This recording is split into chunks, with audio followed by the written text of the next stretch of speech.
like I said, man, I'm a firm believer in the big God. So I feel like he pushes us all into certain situations, whether we against the wall or in front of the box or whatever the case may be. I feel like he does that for a reason and to build character and understanding. So I live with no regrets at all. In my early times, I used to want it to be different. Like, God damn, why the hell nigga ain't fucking with a nigga and shit? Like, you know what I'm saying? Want them to come to games and shit. Cause if I would have had that support in certain moments, I think sometimes, like, damn, if I would have had that support in certain moments and shit, that shit really wouldn't even, I probably wouldn't even script a lot of motherfuckers. Like, I'd have still been playing ball. Like, out hard. So, like, if I would have had that, like, I'm looking over that stand instead of just being a nigga from the project and more on Dukes every time, like, if I'm seeing them folk all the way together locked in, it probably would have made me be like, shit, I'm gonna just stick to this shit. Versus being like, fuck it, then calling Trae like, you ain't got no move for me. You know what I mean? But I say that I don't regret it because at the same time, it made me who I am. Like, if I ain't have to go through all them situations and stand tall and put it down out there, motherfucker, then I probably wouldn't even have the same respect that I do got out there in the street.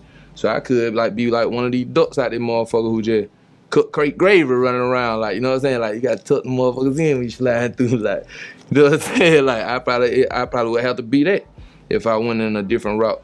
And at the same time, it made me go get it. Because let's just say, like, your pop just blessed me off his bag what he working for. What he grinding his ass, busting his ass for every time and just coming through just because you my son, I'm just flooding you off every time. I'm going to develop a mentality to where I feel like I'm obligated to that and that everybody has to do that. So now, get what you're going to be doing. You're going to be sitting on your ass just waiting on the handout like, fuck with me, fuck with me, fuck with me. You ain't going to be out here like, boy, hell nah, I got to go get this shit because if I don't, I ain't going to eat.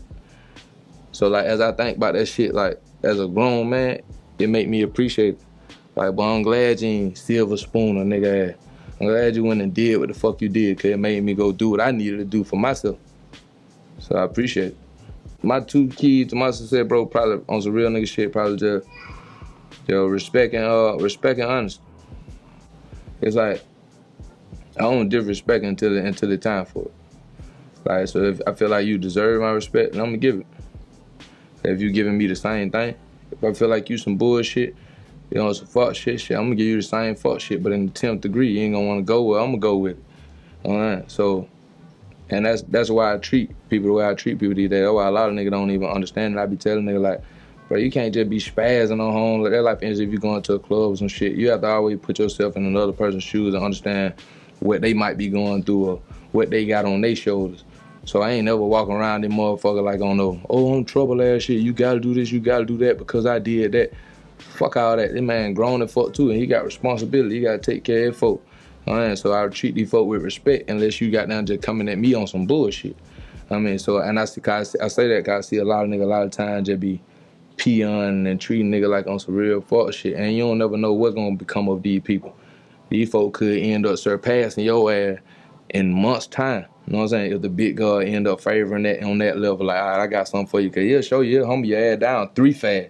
Like, all right, you end up jade out this motherfucker and shout it up and get what you need now. Now you need that. Like, my boy, you don't remember me? Yeah, I remember you. You was a whole fuck nigga out here. You know what I'm saying? So that would keep me, like, leveled off, and I feel like a lot of my respect and shit come from that manner, because nigga know I could just be on the bullshit day for day. But it's like, for what? We all human out there, motherfucker, dog, and anything could take a turn at any point of time. Like, just being honest, like, with myself at all time, because I feel like doing that in the open, like, just being true with motherfuckers and being honest, no matter if I'm going through some or if I'm in a terrible state, I'm all the way down, or if I'm up, like, I got no problem with speaking about it like shit. So I be doing that for myself. But at the same time, I do it because I know motherfucker follow suit on everything that I be on and what I be talking about. So I be liking to kind of help the young niggas and shit develop a mentality where they ain't in fear about being true to themselves. Because you could be portraying so much bullshit. You can listen to rap these days. Niggas say any goddamn, every goddamn thing. Everybody say they got own jets and own all these goddamn and all that shit. You feel me? But in actuality, when you meet these folks and shit, like, man, you don't got none of that. You feel me? So, and that make me look at you different. I know it do for me. It be like, God damn, like, what can I even trust that you finna say to me? If you just lie this fast, this simple. You know what I'm saying? So, and I feel like I say that for the young niggas so they can catch on to it to where they don't have to be ashamed of who they actually are. Like, if you a working nigga, like, you working a job, you tried street, that shit ain't work out for you, you ain't no true hustler in that terms of thing. That's not saying that you can't get into some restaurant shit or end up flipping this. You know what I'm saying? It's a different lane for everybody.